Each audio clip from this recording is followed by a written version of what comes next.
We're back, episode 41 of the Single Barrel Sports Podcast.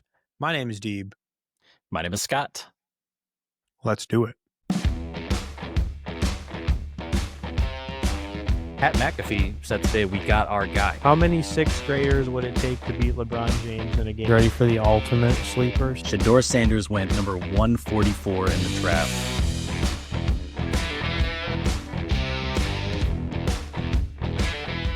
Welcome back, friends. We are here live recording episode 41. Deeb, it is hard to believe that it has been 41 weeks of filming. How are you doing, my friend? How's life? Well, it's been a little bit of a whirlwind. I know I was explaining some of this to you pre-recording, but everything is going pretty reasonable.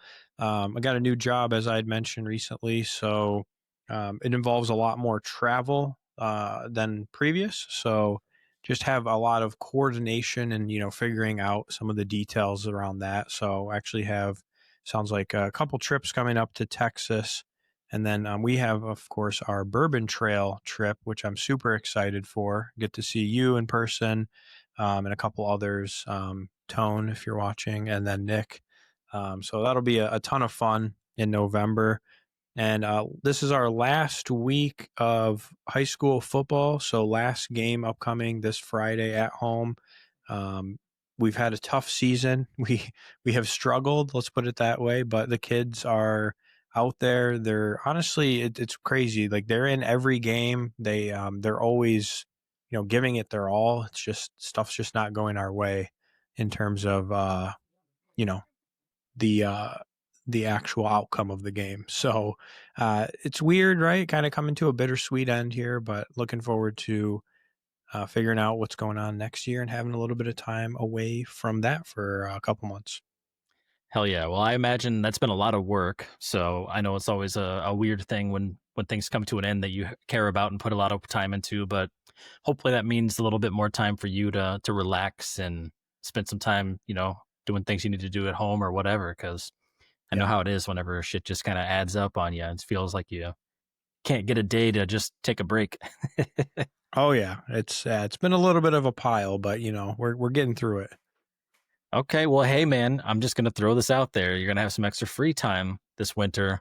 Maybe we, I don't know, we just put together a song or two. We just make some music. Well, we did throw around, I think, in our revamp this summer, doing a custom song for our intro. So I think that would actually be a fun start to the music making. Hell yeah. I mean, obviously. Okay. Hey, put it down. Everyone listening to episode 41, you heard it here first. We're going to custom make the intro song here moving forward. Yeah. But how are things been going with you? They're good, man. We I took off work on Friday. Raven's mom and one of their close family friends came and visited. So we had some guests this weekend. And it was just a really nice balance of them getting to spend some time with Parker, them getting to spend some time without Parker and me watching him. Doing stuff like around town, outdoors, and then shopping. And I didn't attend, but they did a bonfire in the backyard on Sunday night. So just a lot, it was a lot of good stuff, but I think at a good pace.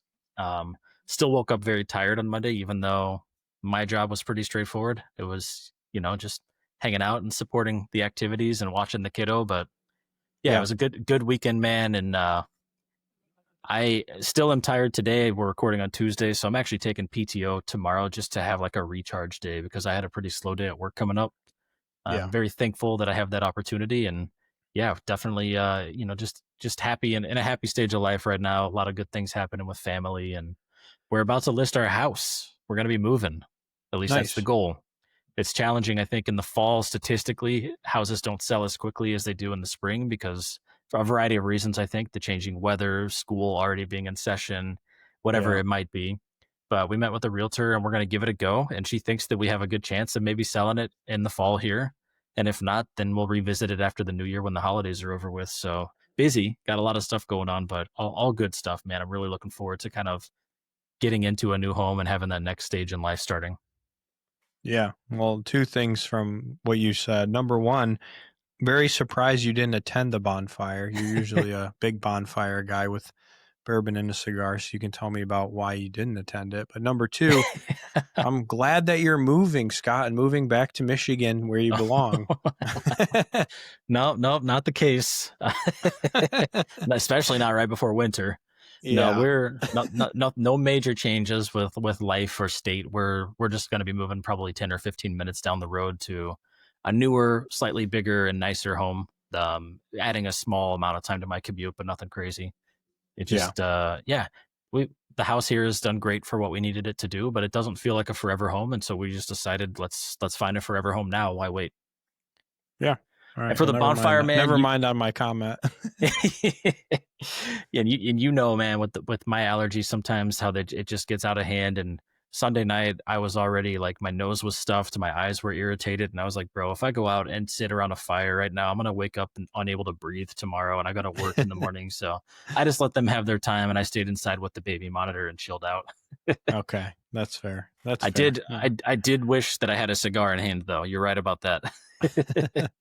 Well, we're going on the bourbon trail, so we'll see. Maybe we can stop at a cigar bar that we all love. Looking forward to it, man. Looking forward to it. Yeah, well, before we get too deep in here, I'd like to just let people know, thank you for, listening. If you're coming back, if you're new, you can find everything at singlebarrelsports.com. If you spell it right, you will be where you should be. So we are on all sorts of social media platforms, posting all kinds of short content and other things like bets from time to time. We also have a merch store, which you can see some of the merch we're wearing here on our heads. So check that out if you're interested in supporting or just looking for some cool merch. Yeah, nothing to add to that. Just thank you for the support that we do get, and we post all week long. So come check out our content. If you like it, share it with a friend, maybe. All right, let's dive in. Sports term of the week, Scott. Okay. We have an interesting one this week. So the sports term of the week is garbage time. That thing that I hate. Well, it's not the garbage time that some people would think. It's not when you take the garbage out or the night before, you're getting your everything ready to go out. But what is garbage time, Scott, for those that don't know or haven't heard the term? Yeah, well, typically I hear this term used mostly in football, but I think it can apply to any sport. And garbage time is basically while the game is still going on, but it's already over. One team has clearly already won. You're just waiting for the game to end. So in other sports, I could think of this like hockey or basketball. Like if you have a huge lead late in the game, you might pull your starters out, give some other people some reps on the field, let the backups play a little bit. But really what it is just kind of waiting for the game to end because the result has already been determined.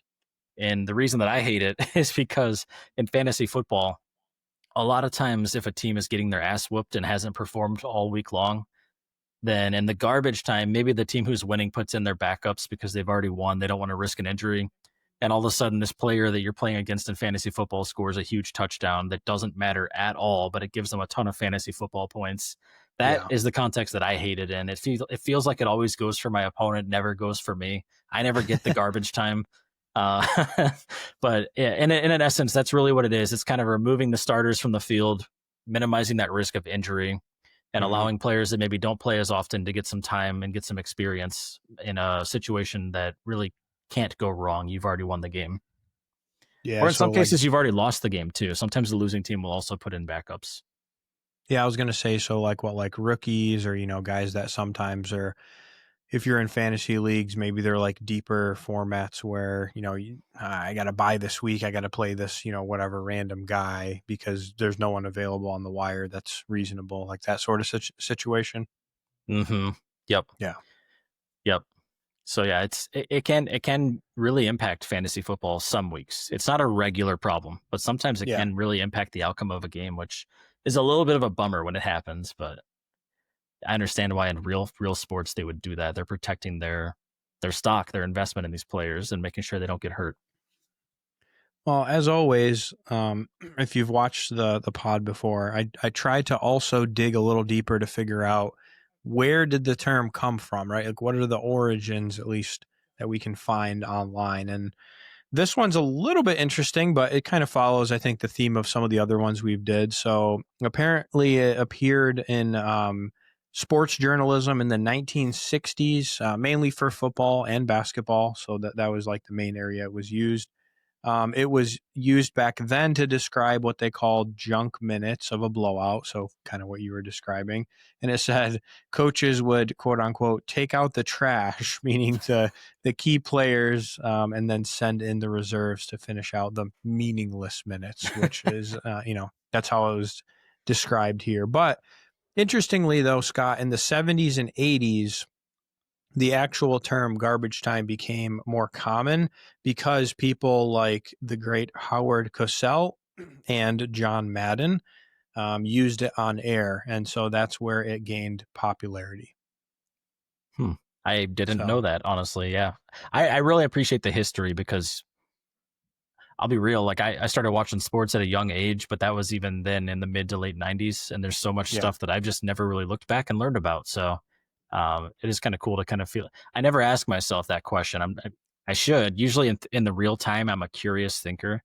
But with history, I just kind of accept it for what it is and don't really dig deeper. So I appreciate Yeah. that. That's just an interesting tidbit there. Yeah. Yeah. Always just, I don't know, the question has come up lately of like, where the heck did this term come from? Right. Because it's such a random term. You're like, where did that, was that like some random 1930s thing or whatever? So figured I always try to add that in, but we can move on to the weekly recap. So the first thing is, one of the things that I think keeps popping up, and this is whenever I look sports up or if I turn Sports Center or whatever, any podcast, anything that you see out there, is the college football coaching arena, and a lot of the vacancies and firings and, just, I think a lot of major programs or very recognizable names out there have fired their coaches mid-season. So a couple of the ones that are notable that keep coming up over and over again, of course, are, I think we talked about this briefly last week, was Penn State. So, of course, James Franklin is out. The latest one that I just saw, and I know this is pretty fresh, is Billy Napier at Florida. And I know there was a lot of speculation about, he's on the hot seat. They're not doing as well, blah, blah, blah. So that's a very interesting one. And I've seen some interesting things on Twitter and other areas about who potentially may replace him, including John Gruden. I don't know if you've seen that, but No, I that's didn't one see of that. that's one of the rumors. Again, who knows if that would ever happen, but UCLA a few weeks ago had Deshaun Foster get fired, and now they're on a heater. So that one I think is old news, but the other two that are notable that I saw were Virginia Tech and Oklahoma State. So both of those programs have also fired their coaches recently. So what are your general thoughts on, number one, just seeing some of these, major programs mid-season do this, and number two, like, where, what's next here? Well, I guess my first thought is, and I know historically you've been kind of more abreast with the college football news than I have in recent years, but I feel like it's a lot of teams firing their coaches mid-season. And I think, at least from my perspective, just off the top of my head, it feels like this typically happens after the year ends. And it's Yeah. a tricky situation then because they still owe these people money.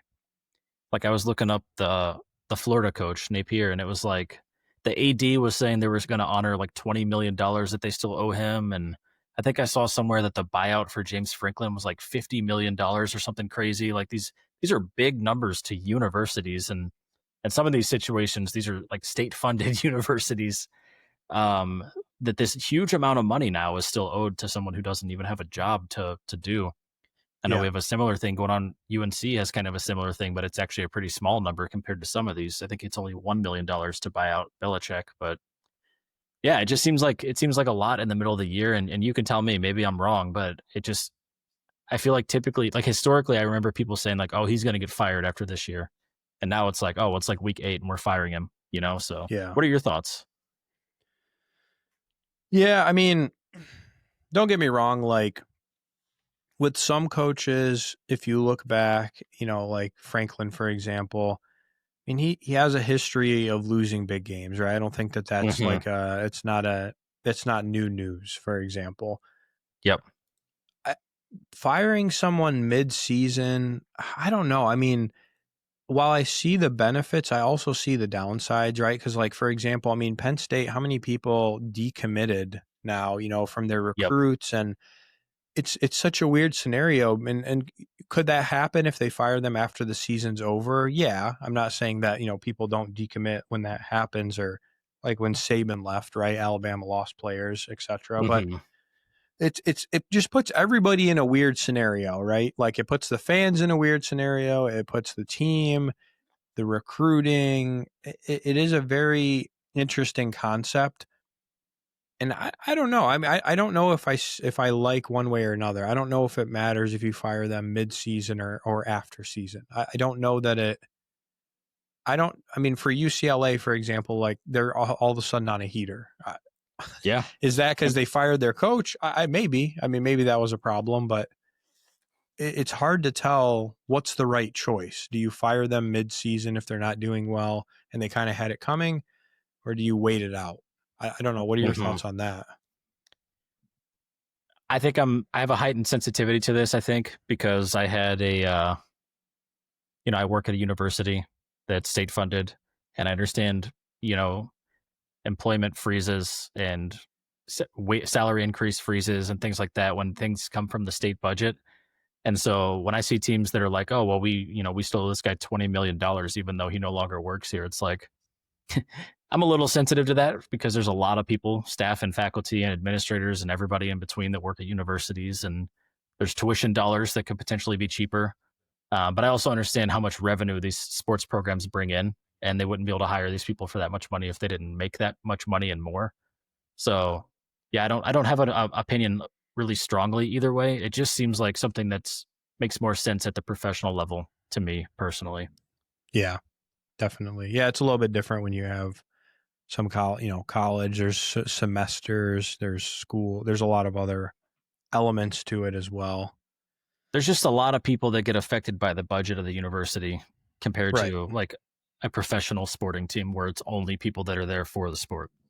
Yep. Yeah. Privately owned, that sort of thing. Yep. Yeah. Yeah. Understandable. Well, speaking of college football, we just have a couple things here to highlight, which is from this past weekend. But Arizona State University, Scott, ASU, took down undefeated Texas Tech. Yes, they Did did. you see that? Did you see it coming? I did. I predicted it. That's fair. Well, That's I don't know if fair. I predicted them winning. I predicted it being a very close game. I think you did pick them with the spread, and I think I picked Texas Tech, if I'm not mistaken. Yeah, I definitely picked them with the spread and felt actually pretty good about that. But I don't want to say I was 100% confident they would win the game. I am a little surprised, but here's what I'll say. I didn't realize this, but Texas Tech's starting quarterback was hurt. So I'm pretty sure they played with a backup. I think he got hurt in the game, like in the first quarter. Am I wrong about that? I don't know. I don't know all the details. I just know that when I turned it on, the backup was in, and I was like, well, this should be interesting. Oh, you're right. Yeah, he got hurt the game before. I didn't even know that either. I did see that he was hurt, but I thought it happened at the beginning of the game. So yeah, I'm surprised the spread was that big if he was hurt that whole time. Yeah, and so it begs the question, though. I think when we did one of our preseason episodes, I think we had one of the bets was like over or under Arizona State 8.5 wins or something, and it was like a pretty reasonable bet on it. It looks like they're trending towards beating that. So if anyone did place that bet, that could be a heater. I placed that bet. Did you? Did you Yeah, actually? I actually did. I said it on the podcast. I was like, "Oh, I'm gonna have to go do that." What was the odds? Do you know? I don't know. I'd have to pull out my phone and check, but okay. I mean, I can pull that up in the background here. But yeah, I mean, they're playing Houston. Good. They play Iowa State, which is not an easy game. But then they have West Virginia, Colorado, and Arizona. I think they could easily win 3 of those 5 games. Or I guess it was 8.5. They need to win 4 of the 5, and I think they could. They can't lose to Iowa State. And I don't know. I'm actually curious how this works with gambling. Like if bowl games are included in that or not. Like if they get a bowl game, that's another chance to win. But does that count? I don't know. Maybe that might have been a regular season only bet. I'd have to you'd have to look at what the parameters were, but Yeah, I'll check it out in the background and get back to you here in a few minutes while we keep going.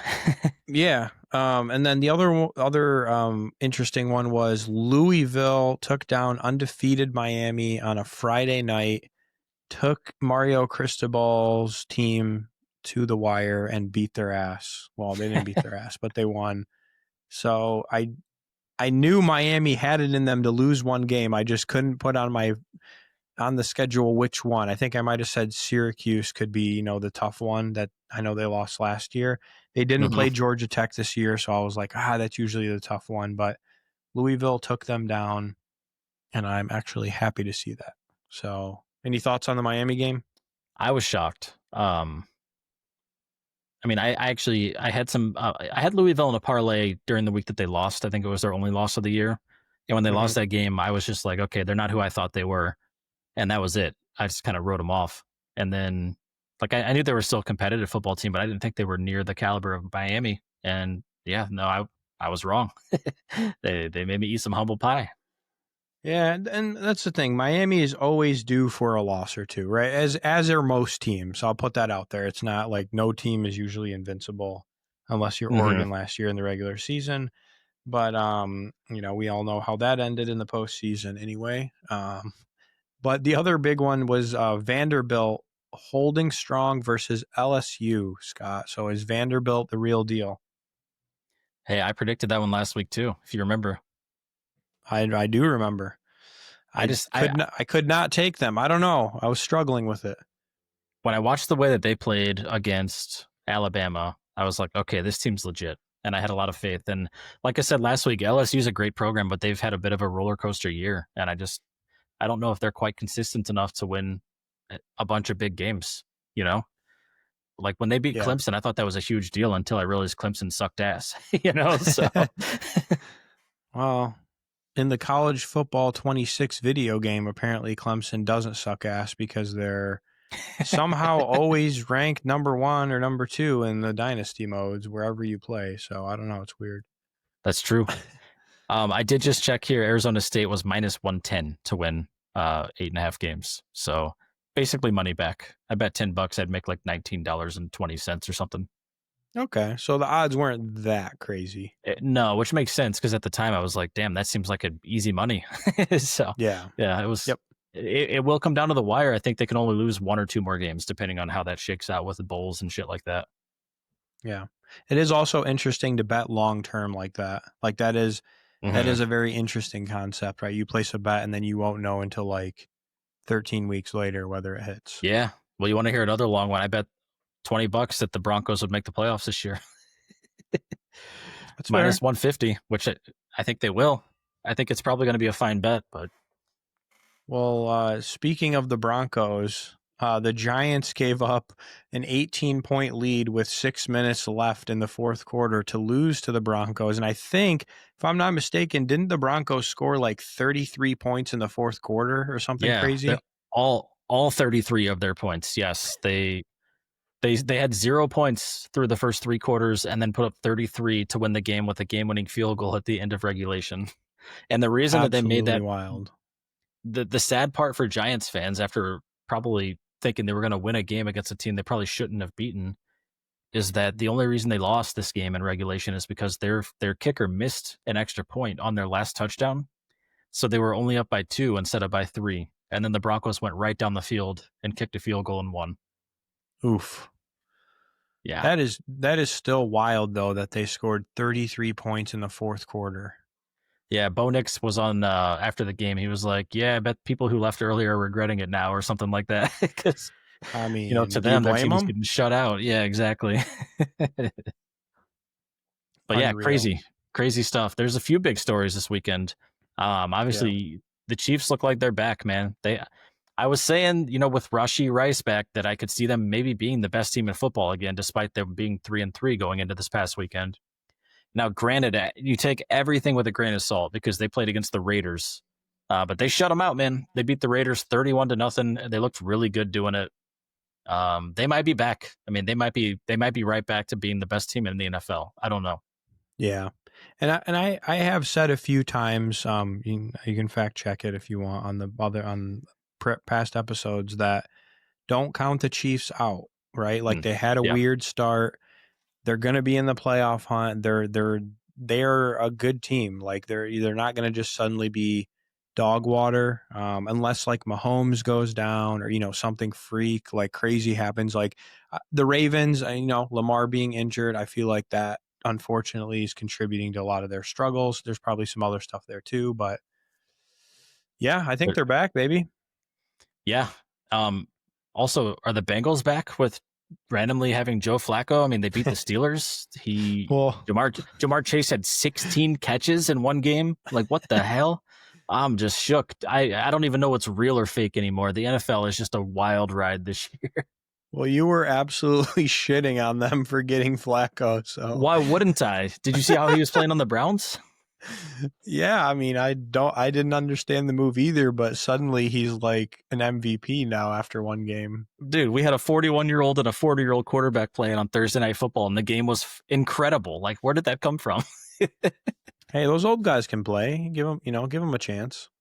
Hey, Rodgers has been balling. He started out a little slow, but he's had some big games this year, so Yeah. I'll give him credit. I'm not always a huge Rodgers fan, but he's obviously one of the best of all time at QB. I just also think that the Jets are dog shit, dude. Like Yeah. him going there, I understand why he wanted to go to another team, but like they have proven over and over again, it doesn't matter who is there. They can't, I don't know.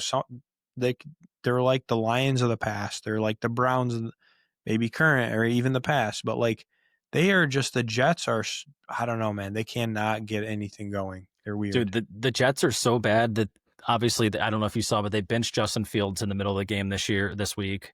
Tyrod Taylor came in, wasn't any better. They were so bad that the announcers were basically like, yeah, at this point, the Jets might as well just punt the ball and hope that their defense can score a touchdown because their offense sure won't. Like, it was that bad. Which is crazy because they have like weapons. It's not like they have no one. So they have a fantastic wide receiver. They've got a couple of good running backs. I don't know. It doesn't make sense. No, I don't know, man. But anyways, let's talk a little bit of fantasy football. So Scott, this week I have a new segment that we have not gone through yet. Okay. This one's called Trade or Fade. Ooh, okay. It was actually inspired by, and you were a part of the group chat, my cousin Tony. So I think he had sent a trade in our group chat that we have asking for some advice. And I was like, you know what? That's actually a good segment. I think it's helpful to hear, people's opinions and kind of get some thoughts on if you're given a certain scenario, what would you do? So we have 4 scenarios we can go through. And so I think we can just go back and forth here, giving some rationale of our thoughts. Obviously, some of this is going to depend on who you have on your team and your format. So we don't have all that, info. But we're going to kind of give you face value of would you accept the trade? Would you fade it? Or maybe would you send a counter trade back? Yeah, I love it. So the first one is a real scenario. This is the scenario we were provided via the group chat. So the ask was Jordan Mason, running back for the Vikings, for Zay Flowers, wide receiver for Baltimore. And if I'm not mistaken, I think to give a little context, the team who was going to be trading Zay Flowers had actually a pretty good wide receiver room and needed a reasonable running back. So that was kind of, I think, the positioning that the person who submitted the trade was going for. So what are your thoughts on it? Yeah, so obviously you've seen my thoughts because you were in the group text as well. But my thoughts on this trade were this trade was proposed right before week 7. And my thoughts were, well, in week 8, we're likely going to see Aaron Jones back. If not week 8, probably week 9. So Jordan Mason will likely still get more touches than Aaron Jones, but he's going to have some more workload sharing in the backfield. Likewise, Zay Flowers is going to be getting Lamar Jackson should be back. If not this week, he'll be back next week. So my kind of argument to this was you would be trading away Zay Flowers at the lowest possible value that he could possibly be at when it's about to go back up, and you would be trying to buy Jordan Mason after his value was as high as it's going to be, and it's going to be coming down once Jones comes back. So yeah, we kind of talked back and forth in this group chat, and then we looked at his roster and we said, well, you have Stephon Diggs. Why don't you offer him for Mason? And that was Yeah. that was an accepted deal, and he was able to make that. And listen, Stephon Diggs can still have big football games. He's proven that, but he's not as consistent as he used to be.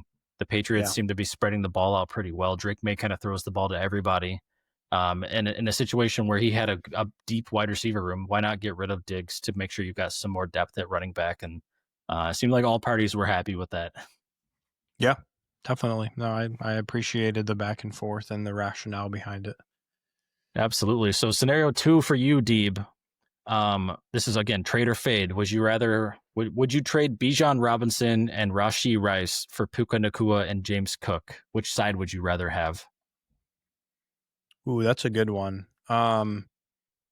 So I would rather have again,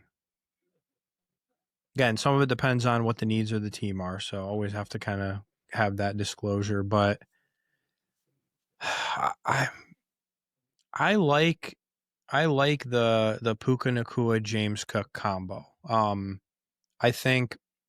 mean Puka Nacua when healthy. I know he just got hurt, so right there's some angst there of like, is he going to miss games or how many is he going to miss? But Mm-hmm. I mean, that guy just balls out, man. He is such a valuable fantasy player, and he's such a great value player. James Cook, I noticed this year it seems like he's also been incorporated more into the Bills' offense. He is definitely one of the guys that scores touchdowns, and I know that's definitely a value, and he catches passes. I don't know that you necessarily lose in this trade on either side. I think it's a fairly balanced trade. And I did, just for confirmation, I ran it through a fantasy football trade calculator, which I learned from you that was a thing. Mm-hmm. And it's pretty even. The Bijan Rashi Rice side is 15,272 for value, and the other side is 15,749. Wow, So it's really close. a little bit of more value, at least according to this, to the Puka and Cook side, and that's kind of what I was generally thinking. But they're pretty close. So again, some of it depends on your needs, and I don't necessarily know that you lose in this trade either way on either side of this. Yeah, I don't think there's a losing side either. I think the biggest things for me are on one side, Bijan Robinson doesn't score as many touchdowns as James Cook, but he gets a hell of a lot of yards, both rushing and passing. I think Yeah. they're receiving. The biggest issue with him is that when they get to the goal line, they put in Algier and let him run the ball in those short yardage goal line situations. Yep. But I still think Bijan is the best running back right now in the league, in my opinion. I predicted him for Offensive Player of the Year before the season even started, so I still believe in him. Rashee Rice is already, in my opinion, a top 5 receiver probably in this league. It's crazy because he didn't play much last year and had a suspension this year. So yeah, I could definitely advocate for that side. On the other side, James Cook, I used to say depended on scoring touchdowns. He didn't score points unless he scored touchdowns. But this year he's had a ton of yards, and so he's been playing great yardage and touchdowns. Puka is the best receiver stat-wise before his injury. He was number 1 out of all wide receivers in fantasy football. My biggest thing with Puka has always been that he seems like he's a little frail. Like he has these minor injuries that come up. It's usually nothing major, but you never know when he's going to miss a game or 2 games, and that's a risk you got to take if you're an owner of Puka Nacua. Yeah. Definitely. It's again, pros and cons to both sides of the ball there. All right, so a third one I have for you. Derrick Henry for Isaiah Pacheco and Nico Collins. Oh my gosh, this one is solely going to be dependent on your team's needs. Like if you have another really good running back and maybe a decent backup running back, maybe you make this trade if you're weak at wide receiver.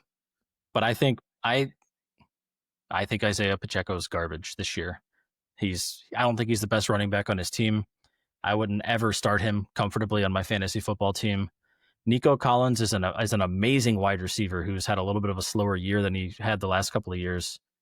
I think Derrick Henry gets better when Lamar Jackson comes back into the lineup. Surely he won't keep fumbling. He doesn't have a history of that in his whole career. So if you put a gun to my head and all things were equal, I probably would actually maybe side on keeping Derrick Henry. but it depends on your depth as a team because you could potentially start Collins and Pacheco, and I don't think there's anything wrong with wanting two guys versus one. But Collins hasn't been as good this year, and I just don't want to start Pacheco at all. So yeah, not an easy choice there. I would flip a coin maybe, but I think Henry gets better. I don't know if those other guys get better.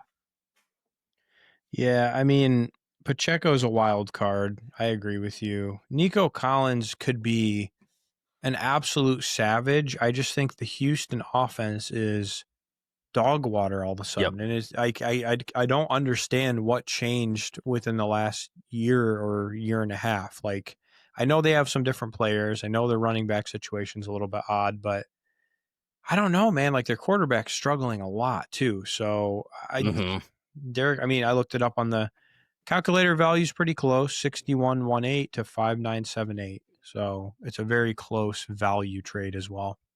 Yeah. So Yeah, it's a weird thing, man. I mean, Nico Collins came in, everyone was touting him to be like a top 5 receiver, and he's ranked 31 right now in my fantasy league. So yeah, I have him. Still startable, right? It's still startable, but it's just not the value that we're used to from him. Yeah, I mean, last year he was going off, and I was like, "This is one of the best picks I've ever made." And he got hurt, and I was like, "Fuck this." Yeah, I mean, yeah. All right, you got one more? I do. Last one here: Jamar Chase for Travis Etienne and Drake London. What do you think on that one? Oh man, I mean, Jamar Chase with Joe Burrow, 100% Jamar Chase. Like, there's no doubt in my mind I would keep Jamar Chase, and I would take the trade if someone offered me this. Jamar Chase with a backup quarterback. I mean, Joe Flacco, apparently now he throws him the ball every play. So my mind could be changed, but the curious thing is does this keep up, in the future? Does he keep throwing him the ball that often? Or does Joe Flacco start to do Joe Flacco things? I don't know. I mean, Travis Etienne and Drake London are like, Travis Etienne was off to a hot start. He kind of cooled down a little. He's not horrible. He's kind of, a little more average now.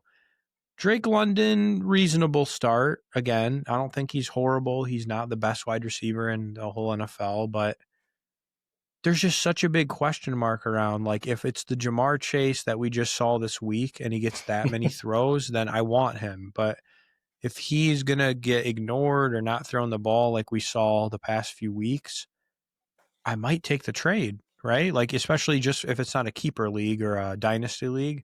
Yeah. This one's tough. It's all situational for this one. I would agree. I would never make this trade in Dynasty, but it is maybe enticing in a standard league. I think, after 3 down weeks in a row, I think ETN loses some of his stock. And for that, I would never trade Jamar Chase unless I got something that was a guaranteed kind of upgrade for me. Because I know the kind of player he is, all they have to do is run the play that's called throw Jamar Chase the ball, and they're going to be successful. And that's what Joe Flacco did this week. I mean, they literally ran like the same route like every time. And it just, once the ball's in his hands, that's all you need. That's all you need.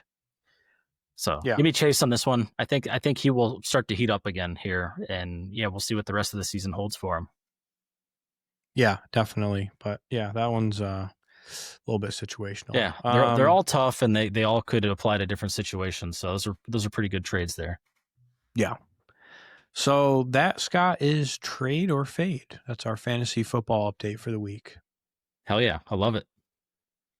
All right, so we're going into some fan favorites, a little bit more of the interactive segments where we like to have some fun. If you want to, you can play along at home. Scott, we have a new segment this week, which I'm really looking forward to. One of the topics we haven't talked about much yet is NHL. NHL is quote unquote back. I know we talked a little bit of NBA. We talked a little bit of NBA being back, so we got to give NHL some love. But this first segment is going to be NHL early season Mad Libs. So yeah, it is what it sounds like. If you know what a Mad Lib is, it's basically you get a bunch of different descriptions. So I'm going to give you all the descriptions, Scott. You're going to give me answers to it, and then we're going to put together a Mad Lib to read off at the end. So All I ask is that, Scott, you blind yourself from the Mad Lib, because I know we share a document, so I don't want you to cheat on this one. Absolutely not. But are you ready for some Mad Libbing? Yeah, I'm very curious to see what happens here. All right. First one I have is adjective. Beautiful. Okay. I have number. 14. Okay. Team name. Blues. Go Blues. All right. Verb ending in ing. Dangling. All right. Another team name. Hurricanes. Okay. We have made up a word name. Oh. Made up a word name. Let's see. I'll do something. Let's do something themed with our podcast here. So the single barrel award. Okay. That's a good one. What do we have? Team name. Avalanche. Tim would like that one. Emotion.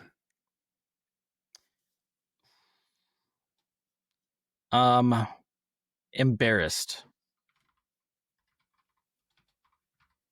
Okay. Ridiculous justification.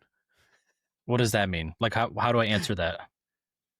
Like just give me a justification of a reason why. Oh, okay. The blonde in the front row told me to. Okay. Oh my god. Okay. Player name. Ooh, Jordan Bennington. That guy's a wild card. Okay. Legendary player name. Ooh, Wayne Gretzky. I knew you were going to pick that. Random celebrity. Sabrina Carpenter. She's on Okay. SNL this weekend. Sabrina Carpenter. Okay. Player name. Alex Ovechkin. Really testing my spelling. Ovechkin. Okay, I'm doing my best. Funny reason related to luck or superstition. Ooh, he had, let's just say, magical smelling salts. All right. Rookie name. Ooh, Jimmy Snuggerud. How the hell do you smell that? Snugge. I think it's ERUD at the end there. One E. Okay. Random animal. Mountain lion. Okay. Historical figure. Abraham Lincoln. Okay, I like it. Team name. Let's go with Golden Knights. Ooh, okay, that'll be interesting. An absurd conspiracy theory. Birds aren't real. All right, that's a good one. Google that if you guys don't know what that is. Team name. Bruins. Boston Bruins. Okay, player name. Connor McDavid.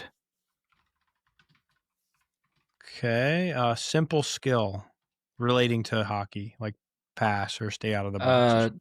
Checking. I have no idea what this is going to be. I'm really interested. All right, team name.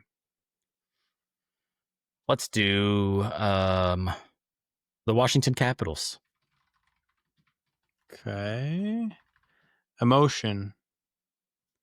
Elated. Funny fan chant.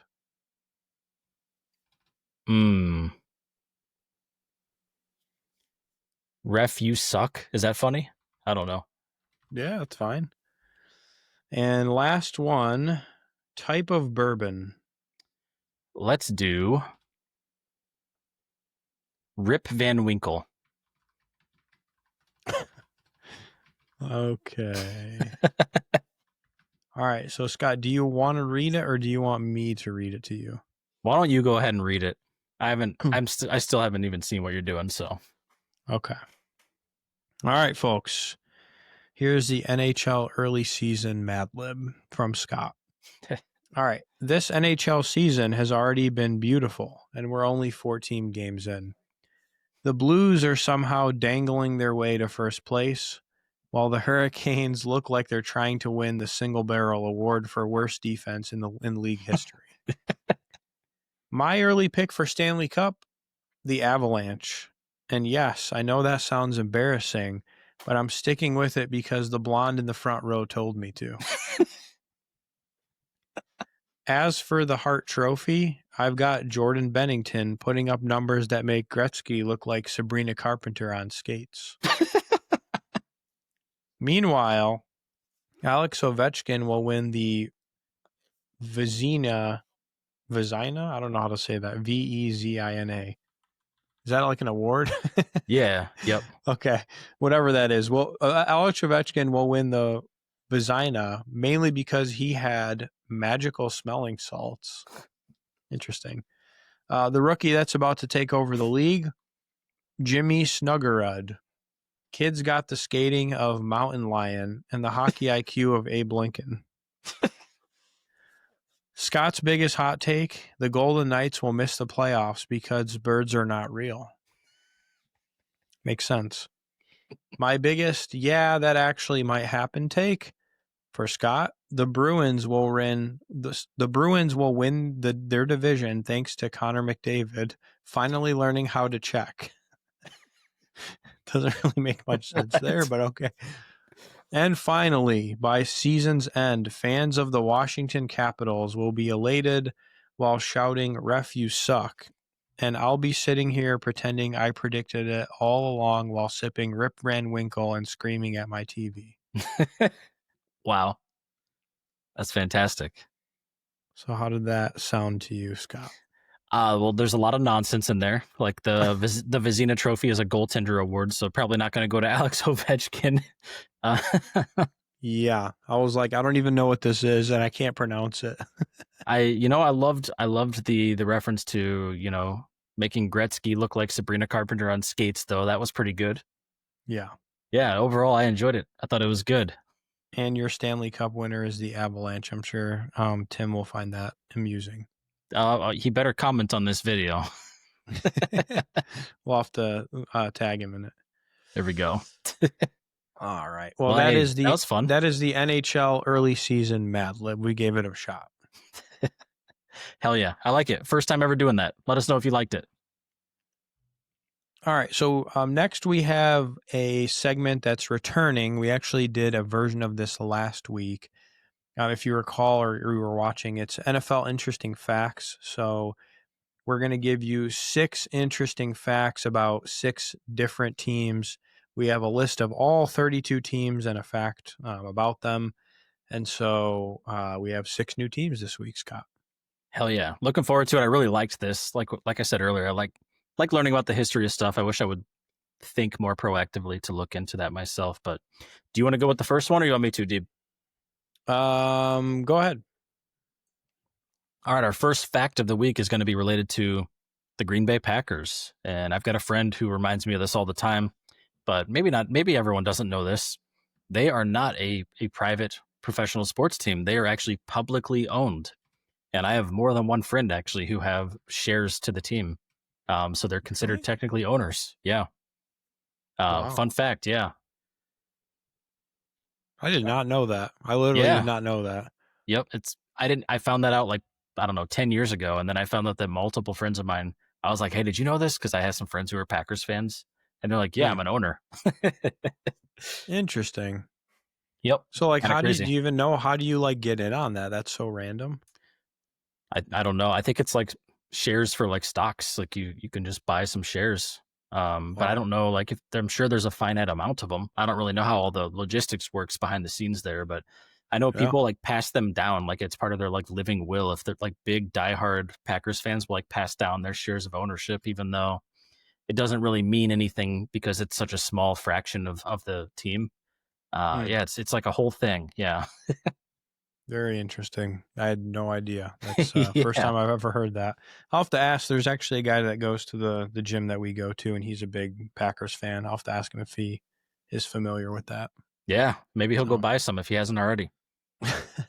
maybe he owns some. We'll see. Yeah.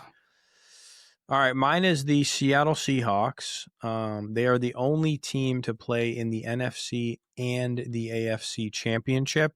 And I did look this up, so I actually didn't realize this because this was more recent than what I thought.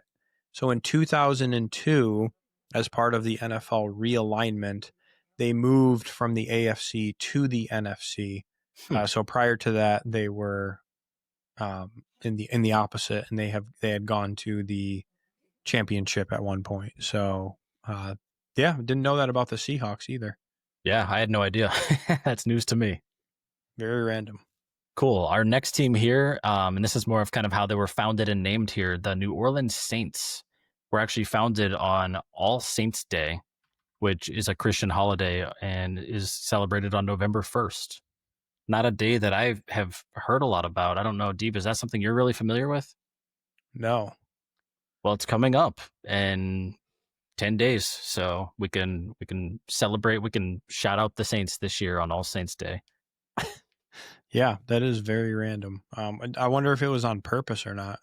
Like, is it a coincidence? If that makes sense. Good question. Yeah, I'm not sure. Interesting. The I New Orleans imagine just some Saints. guys in a room with way too much money, and they're like, "What should we call this team?" And someone just being like, "Well, it's All Saints Day. We could just be Saints." Yeah. Huh?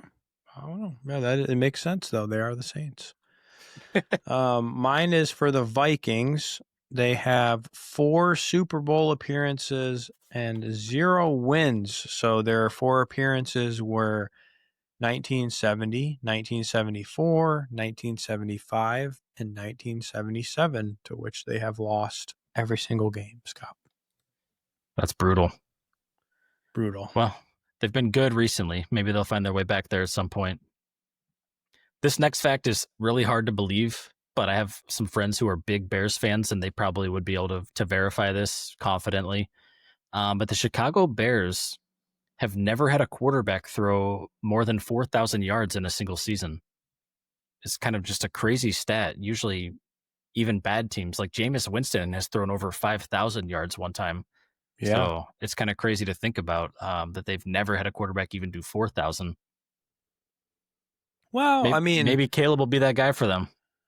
I bet you he will. I know I give him a lot of crap, but I do bet you he will, just because if you think about it, I mean, they have also historically been a very run the ball first offensive type of team. So it would make sense that historically they have never had. I mean, more recently, maybe it doesn't make as much sense, but historically, I know they were they were like a ground and pound type team. So I could see it. Yeah, I mean, absolutely. So the last one that I have is interesting, and I was still trying to kind of generally understand this, but the Atlanta Falcons are the oldest U.S. pro team with 0 championships. And so I think what they're saying here, and I believe, are they counting like AFC and NFC championships, or is it just Super Bowls? That's the one part I wasn't sure. Yeah, it would have to be Super Bowls because they went to the Super Bowl in like the last decade. And That's so they would true. have won the NFC championship that year. But it wouldn't, maybe to your point though, they could be talking about when before the leagues combined, maybe they'd never won a championship there either because they didn't specify Super Bowls. Yeah, that's true. I forgot they got 28-3 by Tom Brady. Oh, yes, they did. Yeah, I forgot about that. But yeah, interesting fact about the Falcons. They've also been hurting for a while. Yeah. So cool. Well, that's our next 6 teams. And if you guys tune in next time, we'll have another 6 until we make it all the way through them all. But hopefully that's as entertaining for others. I think it's just really cool to learn just one little tidbit about each team. Yeah, definitely. All right, last one for the night is another new segment. So inspired by the game 20 questions. So we have a locker room version of 20 questions, or guess that player is how we're going to narrow this down. So basically, Scott, it is what it sounds like. We're going to take turns. So we'll have a player in mind. And I think some of the parameters that we agreed upon were, it needs to be somebody within major, reasonably known sports. Like, we're not going to pick like a cricket player, for example. No offense to cricket, but some of the, more major, well-known sports. It doesn't have to be someone who's like an icon, like a Jordan or, Tiger Woods, but someone who's recognizable that like a common sports fan would know. And we will have essentially 20 questions of to which the person answering can answer yes or no. Hell yeah. So, Scott, do you have your player in mind? I do. I've got their Okay. Wikipedia up too, just in case I can't figure out an answer to one of your questions. Okay. So you want me to go first? Either way, doesn't matter. Okay. All right. I'll start. All right. So I'm trying to guess your player. So let's see how we do. And those of you that are listening in, see if you can guess the player. Can you guess it earlier than me? Can you guess it right if I guess it wrong? Let's see how you do during this as well. Okay. So, Scott, is your player... You have to have like a question counter here too, because I'm going to run out of... I'll try to keep track on my fingers.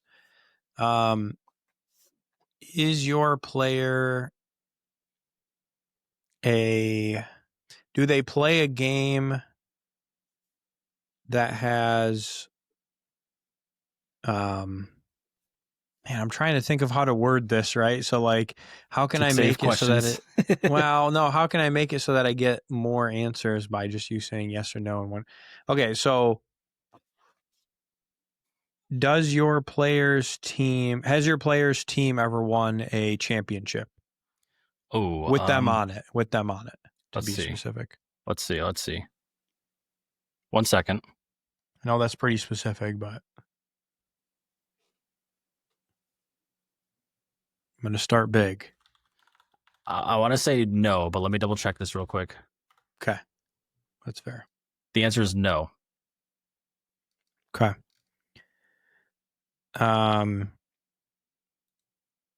Is your player over 6'5" in height? No. Okay.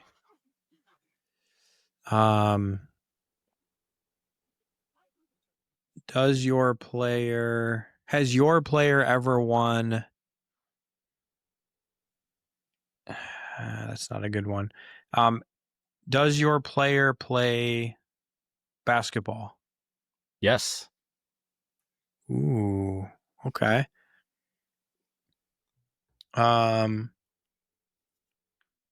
Did your player play most of their career in the Eastern Conference of the NBA? Oh, you're putting me on the spot here. Hold on. I don't want to answer this incorrectly, so I'm like looking up all of the Eastern Conference teams just to be sure. You're good.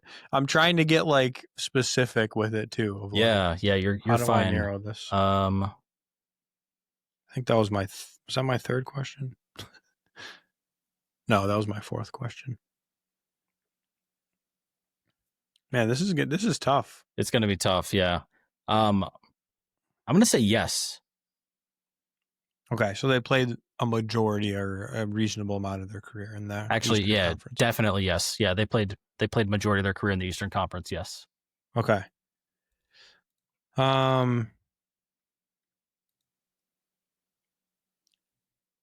Was your player known for their offensive skill sets?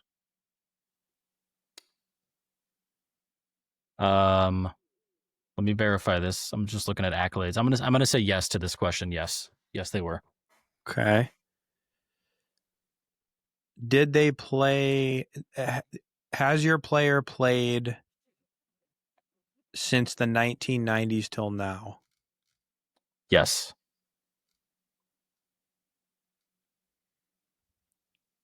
Okay. Trying to remember all your answers too. I gotta like I need a notepad. Has your player ever won an MVP? Let me verify this. I think the answer is yes, but hold on. Yes. Am I allowed to look anything up? I'm okay with that. Yeah. I mean, this is I was hard. just like, I'm trying to figure out. You're going to look up all the MVPs now? Since Well, I got to 1990? know. I mean, I'm not going to look that up. I just like, I'm trying to think again, like Eastern Conference teams. There's a lot of teams. Does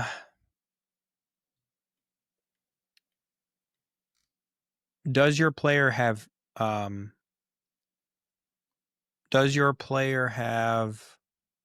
hair on their head? Yes. Yes. Okay.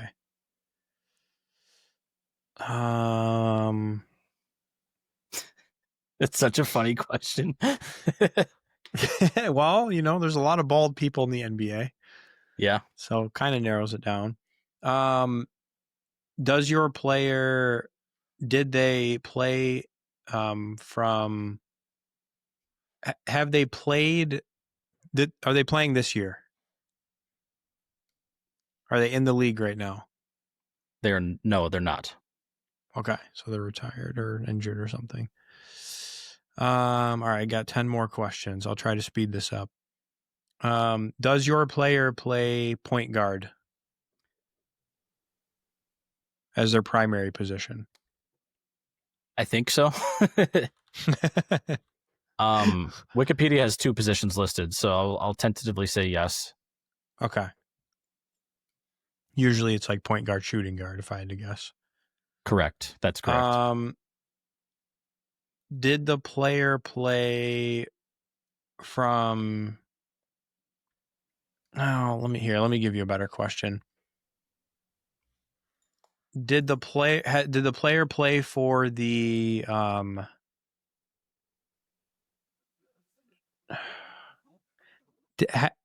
the beginning of their... No, that's not a good question. Sorry, it's like so hard to like come up with questions on the spot too. Mm-hmm.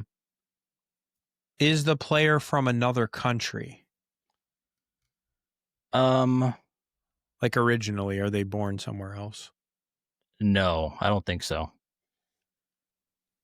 No, Okay. definitely not.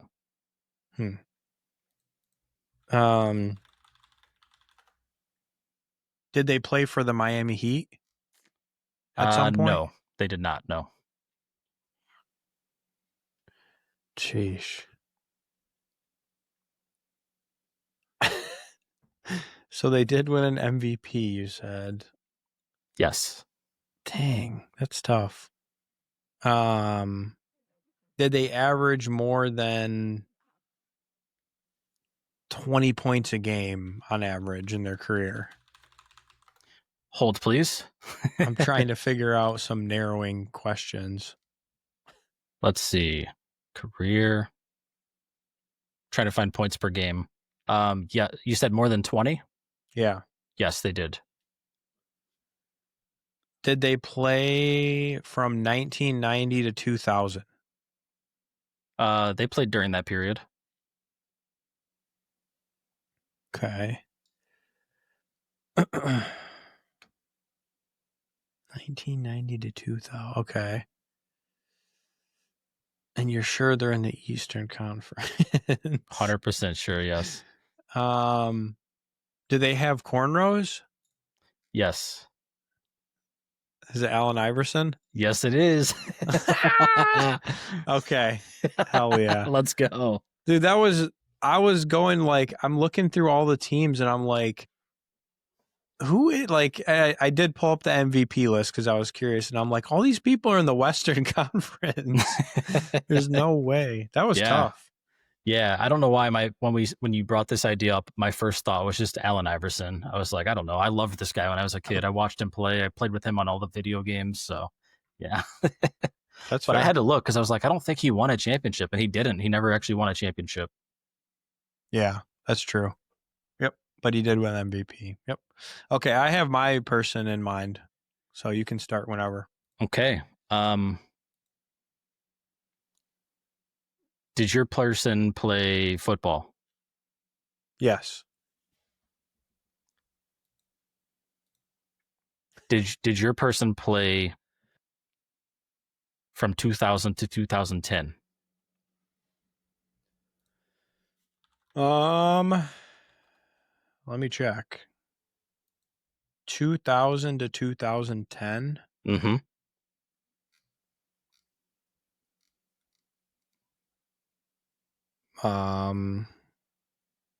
Yes. Okay. Sounds like barely. Yes. Did your person play from 2010 to 2020? No. Okay. Did your person ever win an MVP?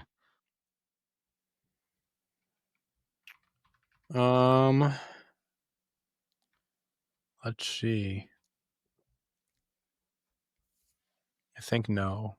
At least I don't see it. Okay.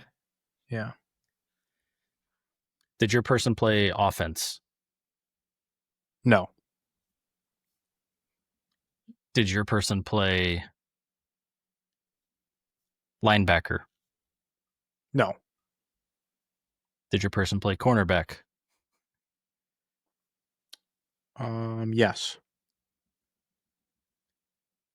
Did your person play on the Raiders? That's way too specific this early. Hold on. I have to check. Let's see here. No. Did your person play in the AFC?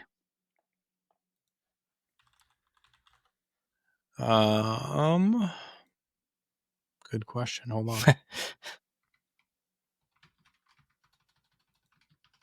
To clarify, do you mean ever? Correct. Yeah. Okay. Let's say did they play a majority of their career in the AFC? No.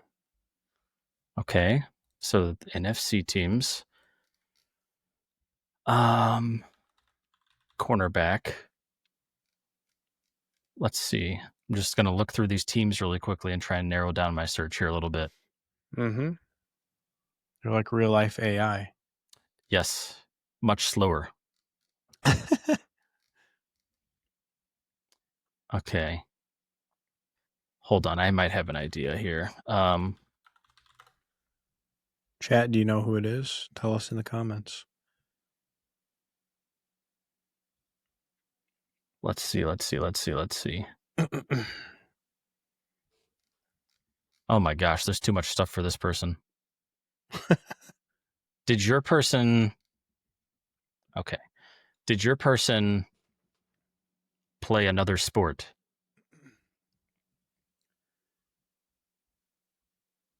Yes. Did your person play for the Dallas Cowboys? Yes. Does your person coach at Colorado University? Yes. He's your person, Deion Sanders. Ding, ding, ding, ding, ding. Yep. That was it. I figuring out that it was a cornerback was very helpful because then I could really narrow down to. At first, I was thinking like maybe Charles Woodson, so that's why I asked about the Raiders at first. And That's fair. but yeah, that's a good one. Yeah. Well, I mean, there's like certain things that give it away, I think, a little bit, but you just have to like have narrowing, right? Like, Yep. I mean, getting the team is kind of hard right off the bat. Getting the division, did they win a Super Bowl? Did they win an MVP? That sort of thing kind of helps with narrowing. Yeah, for sure. That was cool, though. But I like that. That was fun. yeah, so that was Locker Room 20 Questions Player Edition. Let us know what your thoughts were. Did you all guess who we were or who our players were, and how long did it take you before you knew? Hell yeah. So it's time for the halftime pour, where we take a second here to talk a little bourbon, take just a little refresh, and give you some of our thoughts on bourbon. And we have a question of the night. So, Scott, what you drinking tonight? I am revisiting one from a while back. I've got the Michter's small batch here, trying to get it on the camera. It's not really cooperating a whole lot today, but there you go. This one, and it's got the little tag on it. The 2024 most admired whiskey in the world from Drinks International. And I have done this one before, so I'll just quickly run through it here. I gave this one isn't super on my like flavor profile. I gave it a 77, but it's aged 8 years. It's about $50 to purchase. And it's very oaky and got some toffee flavors and some spice in there. Honestly, it's one of those types of bourbons where this might sound ridiculous, but the more you drink it, the better it starts to taste. I think it has kind of the first taste of it is very kind of oaky and spicy. And once you let that settle and then really get into the slow sipping, then each sip gets a little better than the one before it. So not my favorite, but also still very tasty. If you're interested in what I've just described, go check it out. It's $50. Nice. I'm also revisiting one that I did earlier this season, the Jack Daniel's Single Barrel Heritage Barrel Toasted Edition. Very unique bottle that I found. 7 years from Jack Daniel's in Lynchburg, Tennessee. It's about $70 to $90, depending on where you buy it. 100 proof.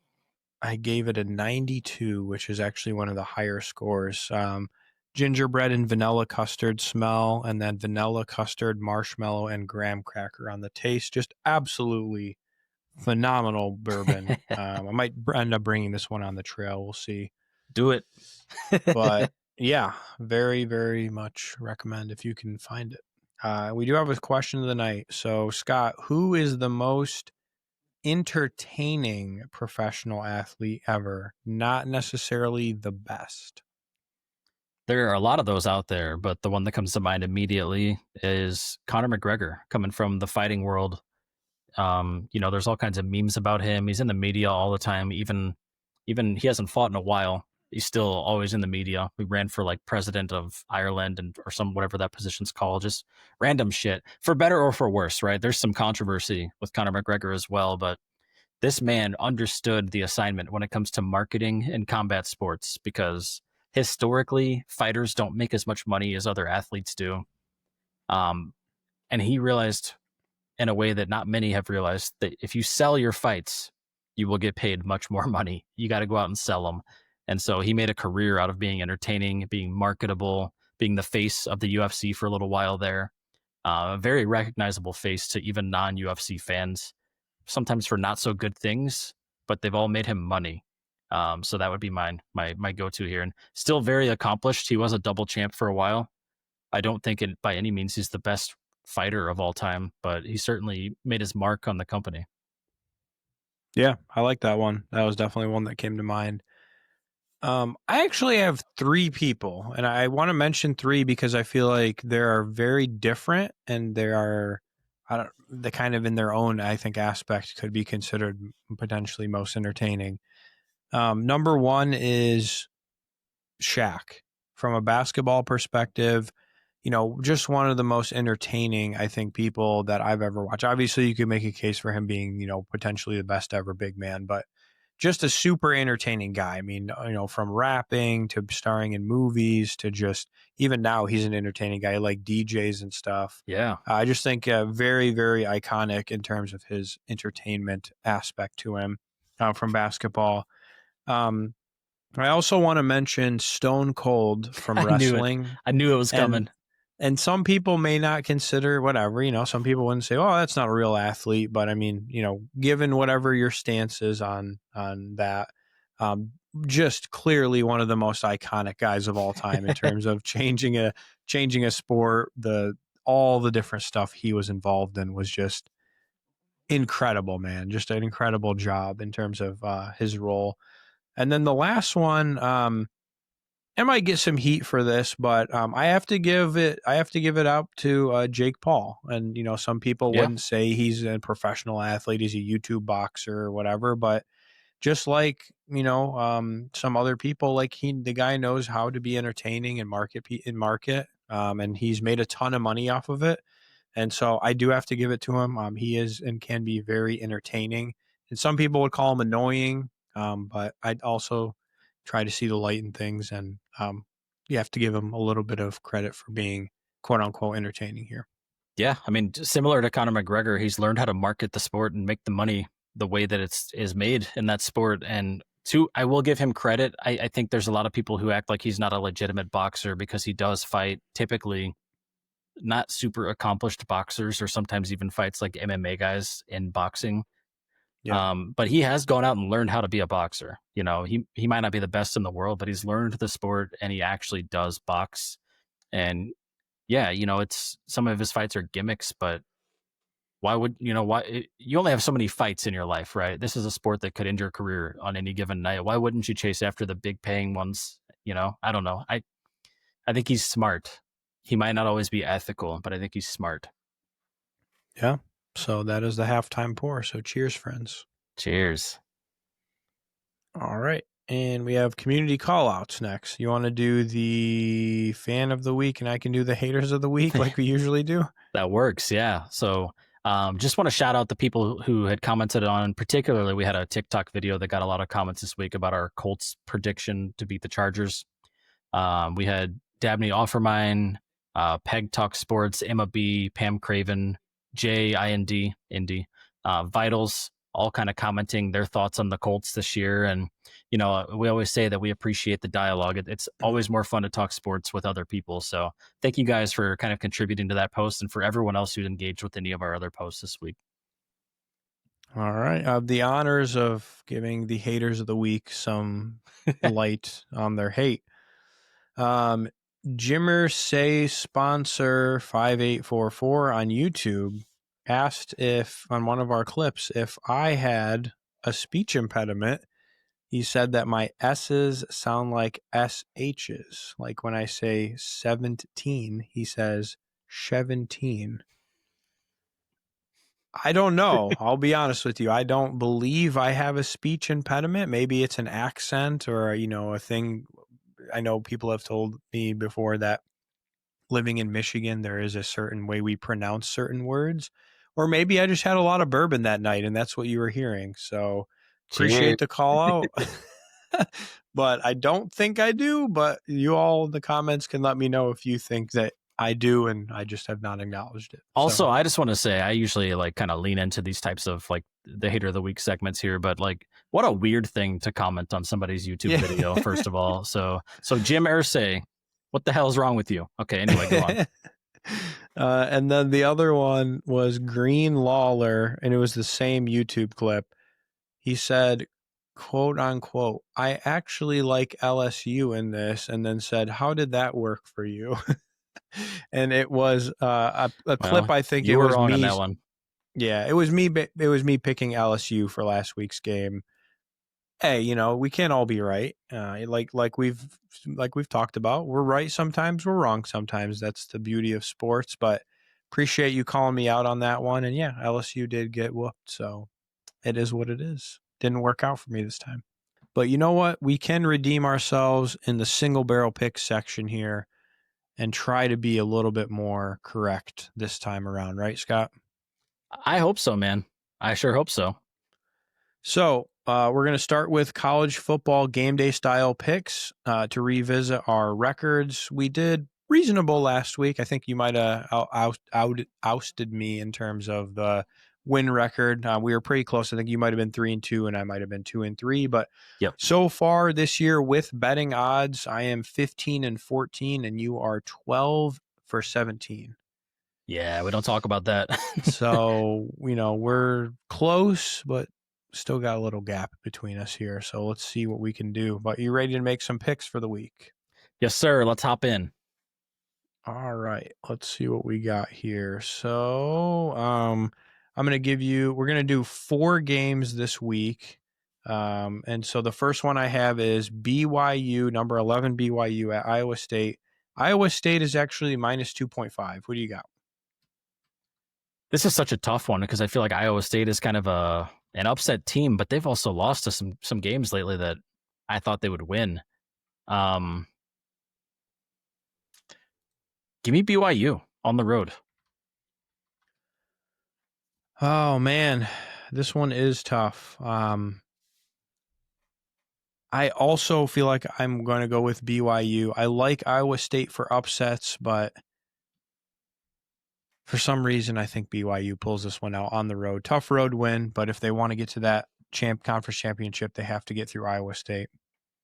Number 15, Missouri at number 10, Vanderbilt, which is a 2.5 favorite. What do you got? I'm a big believer in both these teams, man. Damn. It sucks that Mizzou is going to Vandy. I would like Missouri at home, but I think with the home field advantage and coming off of a really big win, give me Vanderbilt. That's what my brain says. My heart says Missouri, but I'm going to take Vanderbilt for the purposes of trying to make up some losses. Yeah, I like Vanderbilt at home as well. Missouri has such a good run game, and that could be the differentiator here is can they chew up the clock with the run game. But I think Vanderbilt's on a streak, and they're going to continue it. It's going to be a close one here. So I got them at least by 3. We have number 8, Ole Miss at number 13, Oklahoma. Oklahoma is a 4.5 favorite after an Ole Miss loss last week. So who do you have in that one? This is really tough. I feel like Ole Miss has only lost once this year, and it was to Georgia. They have beaten LSU, although LSU is maybe not quite the team we thought they were at that time. Oklahoma has had a little bit of rocky couple of weeks here after Mateer's injury. He's back now. I think I'm going to take the points on this one and go with Ole Miss. I know they're away, but it was still a 1-possession game lost to Georgia, 8 points, and I think Georgia's a better team than Oklahoma, so give me Ole Miss at plus 4.5. Yeah, I don't like the spread. I'm surprised Oklahoma is the favorite. I'm not going to lie. So for that reason, I'm taking Ole Miss. I think it's just a tough spread, so that's why I have to pick Ole Miss here. Yeah. Number 3, game of the week. Number 3, Texas A&M, who's still undefeated, minus 2.5 favorite at number 20 LSU.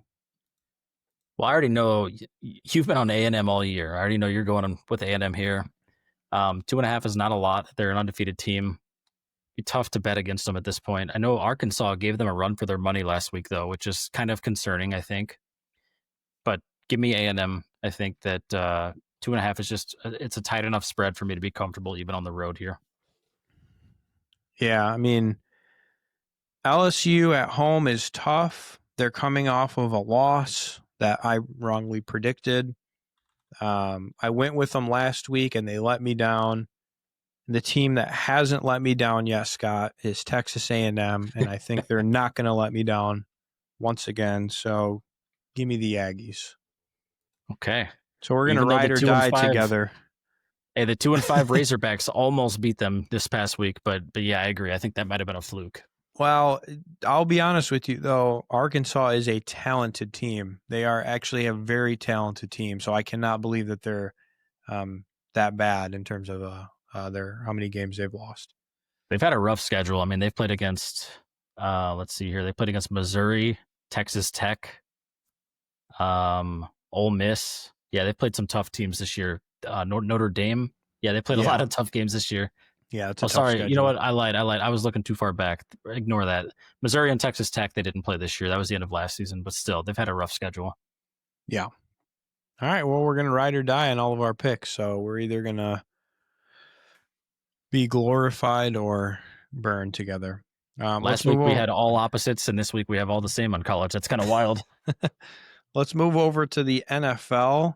where with betting odds, I am 8-8. I was able to pull my record up a little bit, and you are 9-7 so far. So we're pretty close there, and let's see what's going to happen this week.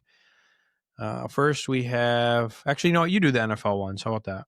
Yeah, absolutely. So we've got the Cowboys playing in Denver against the Broncos, with the Broncos being -3.5. Give me the Broncos. They just scored 33 points in the fourth quarter. They have the momentum, if anything. Trying to decide if now is the time to be bold. Is now the time to be bold? Give me the Cowboys, bro. They scored 44 points last week. That offense looks electric. They just got to keep playing a little bit of defense. The Broncos have an amazing defense, but the offense is cooking for the Cowboys, so they've got a shot. I'll take it. +3.5. I take it.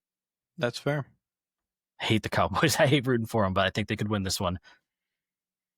Next game here, Vikings at the Chargers. Chargers 2.5-point favorites. Who you got this one? Sounds like J.J. McCarthy's still not playing this week, most likely. If that helps at all. I don't know if that helps or hurts. Oh, I don't know. The Chargers, I mean, they had a tough game versus the Colts. Vikings, again, I mean, I don't think they're bad. They just, backup quarterback. He's been doing okay. I got to go with the Chargers on this one, just for that simple fact. I mean, Vikings are tough without JJ. I just want the Chargers to be good, man. And at times they've looked fantastic. They're at home. Give me the Chargers as well, I guess. I don't feel confident, but yeah, we'll just ride with them. It's fair. Up next, the Bears playing in Baltimore against the Ravens. Ravens coming off of a bye week. Ravens are 6.5-point favorites, despite them having a garbage record here. So what are your thoughts on that one? The only question I have is Lamar back. Day to day, they don't know. They're not sure. See, that makes a big difference in my pick, but 6.5 is tough with no Lamar, especially. Give me the Bears to cover, if anything. Give me the Bears as well. Something I never thought I would say, but if there's a chance Lamar's not playing, I think that the Bears win the game without Lamar playing. That Ravens defense has looked bad. The only silver lining is they've had 2 weeks to plan for this game, but 6.5 is a big spread. Bears bear down, I think is what they say. Yep. All right, and our game of the week, Deeb. Packers going to Pittsburgh to take on the Steelers. Packers are 3.5-point favorites here. Who do you got here? Packers have looked pretty good so far, but they've had some stumbles. I mean, it's not all, sunshine and rainbows. I gotta go with the. Can you still hear me? Yeah, I can hear you. It just caught up. Okay, sorry about that. Should I redo that pick? No, it's okay. Okay. Sure. I have to go with the Steelers here. I think that they have looked impressive, and I think they're going to continue on to look impressive at home. I agree. I think the Packers have been exposed a little bit. They are technically in first place in the NFC, but that's because ties count for a half win, and the record is based upon win percentage, and they've had a bye, so they've had one fewer game than most teams. Yeah, I think the Steelers win this game, and the Packers gonna have to figure something out. All right, so we have all the same picks this whole week. So that is something that I don't think has ever happened before, Scott. No, we had Broncos and Cowboys different. Okay, sorry. So we have one game difference. So we're gonna ride or die together here on all of our picks. Let's put it that way. Pretty much, yeah, pretty much. All right. Well, it's time for the last call. It's the section of the podcast where we kick you out just like at the bar and give you some final words. So my last call for tonight is just to say thank you. I think there's a lot of things out there that are happening in sports. There's a lot of exciting things going on, and we realize that our listeners are very busy. You all have a lot of things going on. So if you're listening on a weekly basis, or even if this is your first time, I just want to say thank you again for paying attention, for giving us some love, and for all your support. So that's all I got for tonight. And I'll leave it up to you, Scott.